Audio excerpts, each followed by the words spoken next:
السلام عليكم ورحمة الله وبركاته. عاملين يا اخواتي؟ رب تكونوا بخير. اهلا بكم في فيديو جديد.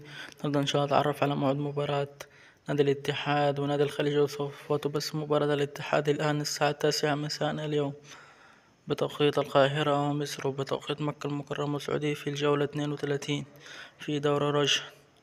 وانا اتوقع ان نادي الاتحاد سوف ينتصر ويرجع زي زمان وتقدم، لأنه تراجع هذا الموسم بشكل كبير جدا. وبث مباشر في الجولة 32 من قناة النقل المباراة بإذن الله SAC1 HD. ونأمل أن الاتحاد ينتصر ويرجع كما كان في السابق. الاتحاد يتراجع كثيرا في هذا الموسم، تراجع أكثر من التعاون في المركز الخامس وعلى كده. الهلال في المركز الأول، النصر في المركز الثاني، الأهلي في المركز الثالث، التعاون في المركز الرابع، الاتحاد في المركز الخامس.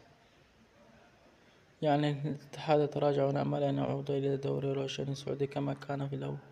ولنا قد انتهينا، والسلام عليكم ورحمة الله وبركاته. متنساش توقع نتيجة المباراة.